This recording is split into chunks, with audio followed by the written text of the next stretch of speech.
Gestion endoscopique des fuites complexes et étendues à la suite d'une gastrectomie verticale. Cette présentation de cas fait part de la prise en charge endoscopique de 2 fuites à la suite d'une gastrectomie verticale. Elle met de l'avant l'utilisation de l'endoscopie pour traiter les complications de manière minimalement invasive. Passons en revue la chronologie clinique du premier cas, qui illustre l'utilisation d'un stent.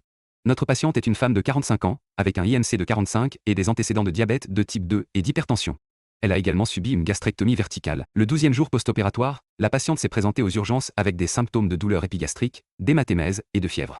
Le 13e jour, un drainage percutané de l'abcès a été réalisé, après quoi la patiente a été transférée d'un hôpital extérieur.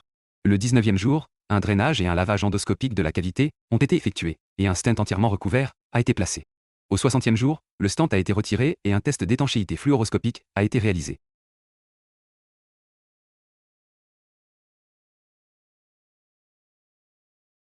La fuite proximale est située à environ 5 cm de la jonction gastro-œsophagienne. L'identification et l'évaluation de l'étendue de cette fuite sont essentielles pour planifier les prochaines étapes du traitement.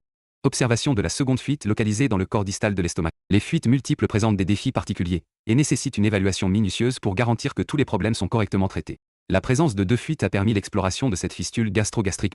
Elle était nécessaire à l'évaluation de la situation et au choix judicieux du traitement en présence de cette anatomie unique. Après un lavage de la cavité, nous avons procédé à la pose d'un stent bariatrique long et entièrement couvert post-pylorique. La pose d'un stent post-pylorique permet de détourner le contenu gastrique des fuites tout en diminuant la pression intragastrique, ainsi qu'à assurer la guérison complète.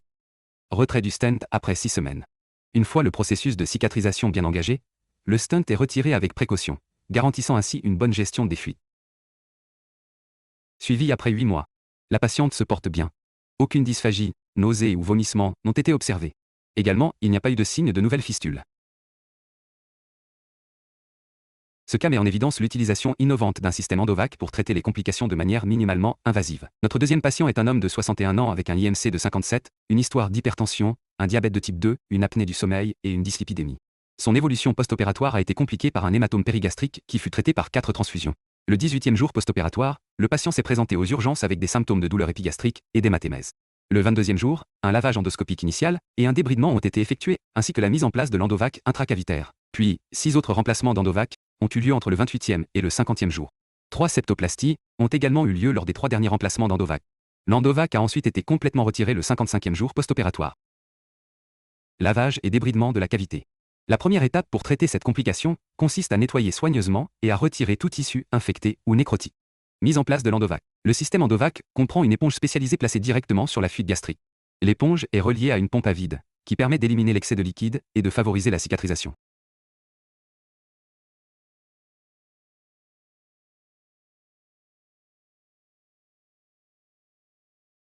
Lors d'une septoplastie, la paroi de l'estomac est sectionnée, ainsi qu'une petite quantité de tissu environnant, afin que la base de la cavité ne soit pas plus basse que le reste de l'estomac. L'objectif est de permettre aux aliments qui pénètrent dans cette zone de se déverser vers la région antrale, dans la lumière de l'estomac. 5 semaines après la pose initiale, l'endovac est finalement retiré.